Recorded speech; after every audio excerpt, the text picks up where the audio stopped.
May the words of my mouth and the meditations of all our hearts be acceptable in your sight, O Lord, our rock and our redeemer. Please be seated.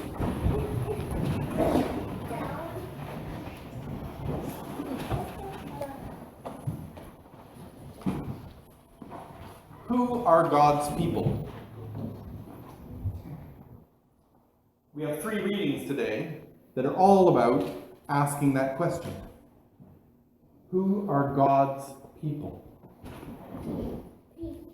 In our Old Testament reading, we have this conversation with David. David, God's anointed king over all of Israel, who wants to build a house for the Lord. Well, God says no.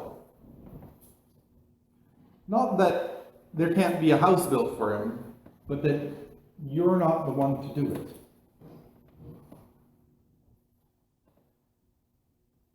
David asked, was denied. And why did David want to build the house?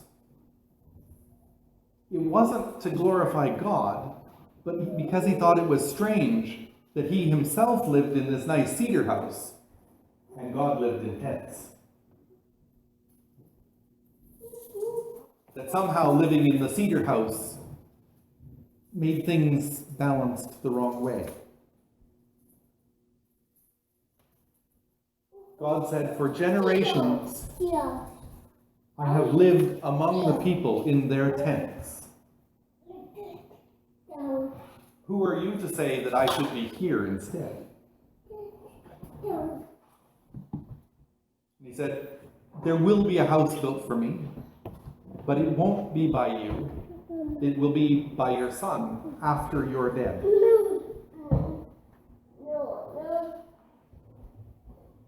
And then we have our reading from Ephesians. The circumcised and the uncircumcised. The Jews and the Gentiles. Up to this point, up to Jesus, the Jews are God's chosen people. And God has promised to support them against all of their enemies, which was everybody else. And suddenly, well, the Jews aren't God's only people. Those enemies are God's people too. And I won't support you against them in everything. Just like I won't support them against you in everything. But I'll support both of you against injustice. Things changed drastically. At least in how people understood whether or not they were God's people. And then we have our gospel, which kind of cuts out a little intervening part, which makes it a little confusing. We suddenly get to Gennesaret when they've been sailing in a boat, but it doesn't say where they were actually going across. To get to Gennesaret, it's okay. To get to Gennesaret, they had to cross the Galilee. Oh, leave the stuff alone up there, Keegan. You want to come with me? Or do you want to sit in one of these chairs? It's okay. Keegan? Oh, okay. So we have the circumcised. Oh, I'm on the next one. We have the disciples, or the apostles, crossing the Galilee to get to Gennesaret. And they do this to try and have a moment away alone with their teacher, where they're only 12 on 1 instead of a multitude. Because everywhere they go, people have heard about the good news of Jesus Christ and are following him and bringing the sick and bringing the needy. And they just want a moment away. And here they cross into Gennesaret, which is a completely separate region. It's not an area where the Israelites ever traveled. It's part of what's called the Qu'Appelle, or the 10 cities. And even there, people have heard, and they come. These are people who have no experience of the God of Abraham. But they come because they've heard the good news about what Jesus is doing.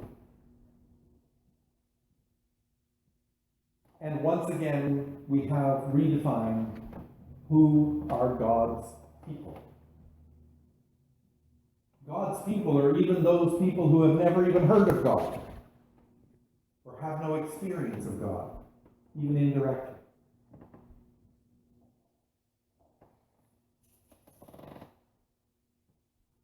In all of these stories, we have the in-group,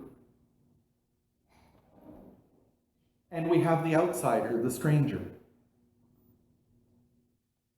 And in all of these stories, the in-group is told, no, your picture isn't big enough. David wanted to confine God in the temple, make God into a city god. And God said, no, I live in the farms. I live in the tents with the people out there, just as much as I live here. You're not the one to take me away from them and make them come to me. I am with them. Do you think he liked this message? Do you think David was happy being told no? That your picture is too small?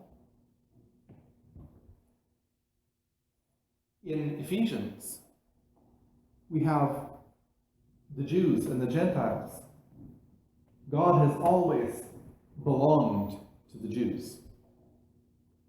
And now God is also for the Gentiles? We know because of the whole Gospel of John how much of a struggle that caused. That fight between the Jews and the other Jews who followed Jesus. Saying, no, we are going to hold on. We are going to keep control of God. And the message is, your picture is too small. I am not just inside this place. I am out there. And for the apostles, who had been wandering around all through Judea, Israel and Judah, sharing this good news, healing, preaching, teaching, and learning from Jesus, thinking that they had somewhere they could go where this wasn't all there was, and being told, your picture is too small. You can't contain me in this vast area. I am everywhere.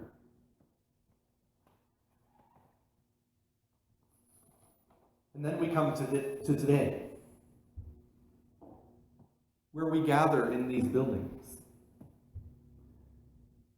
these houses we've built for God. We worship. We teach. We preach. We make a joyful noise. In this place, where we've gathered, where we get to say who God is. And we need to open our eyes and realize deep down inside that our picture is too small. Yes, God is in this place, but we don't own God. We don't define God. We don't tell God what to do. We find God. We find God here. But if we only find God here, our picture is too small. God is out there. And if we believe and live what's taught in here, what Jesus taught those apostles, when we go across the lake, which can be just outside the door, we have to be willing to see when people need us. We have to be willing to hear the cry of the oppressed. We have to be willing to fight against injustice, not just talk about it. Not just say, come here and we'll talk about it, we'll teach you, but go out and live it. Go out and look for it. And go into those places where everyone is a stranger and say, what can I do? Not say, this is what you need, but what can I do? In Ephesians, it says that God made everyone one humanity.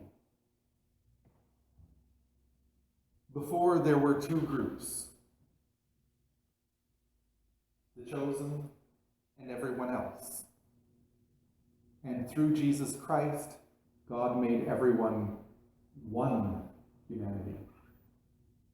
There are not different groups, except as humans define them. We are all beloved,